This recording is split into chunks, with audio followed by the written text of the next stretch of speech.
మహబూబ్నగర్ జిల్లా జడ్చర్లలో జరిగిన కాంగ్రెస్ బహిరంగ సభలో స్థానిక ఎమ్మెల్యే లక్ష్మారెడ్డిపై TPCC chief Revanth Reddy fire అయ్యారు. 3 సార్లు ఎమ్మెల్యే జడ్చర్లకు ఏం చేశాడో చెప్పాలని సవాల్ విసిరారు.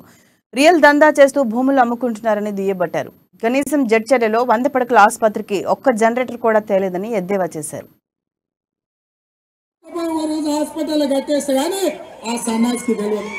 ఆ సన్నాసి ఎమ్మెల్యేని చేస్తే ప్రజా సమస్యల మీద కొట్లాడింది వదిలేసి రియల్ ఎస్టేట్ దందాలు చేసి ఎకరాలు కొనుక్కొని పత్రాలకు అమ్ముకుంటాం. అట్లాంటోడు మనకు ఎమ్మెల్యే అవసరమా?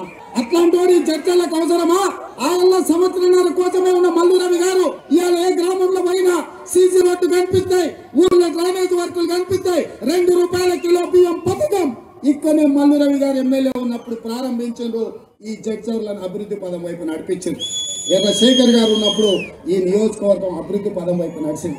మరి ఇవాళ లక్ష్మారెడ్డి అయినాక ఈ జడ్చర్లకు వచ్చింది ఏమన్నా ఉన్నదా? మిత్రులారా, మీరు ఆలోచన చేయండి. నేను జడ్చర్లోకి చెప్తలేను. అచ్చంపేట కావచ్చు, కొల్లాపూర్ కావచ్చు, గద్వాల్ కావచ్చు, వనపర్తి కావచ్చు, దేవరకథ కావచ్చు, మక్తల్ కావచ్చు, నారాయణపేట కావచ్చు, కొడంగల్ కావచ్చు, మహబూబ్నగర్ కావచ్చు, జడ్చర్ల కావచ్చు, నాగర్ కర్నూలు కావచ్చు, సౌత్ నగర్ కావచ్చు, పాలమూరు పార్లమెంట్ కావచ్చు, నాగర్ కర్నూలు పార్లమెంట్ కావచ్చు, ఏ ఊరైనా, ఏ సెంటర్ అయినా, ఏ చౌరస్తా అయినా మేమేస్తాం. 2004 నుంచి 2014 వరకు మేము చేసిన పనులు తీసుకొని వస్తాం.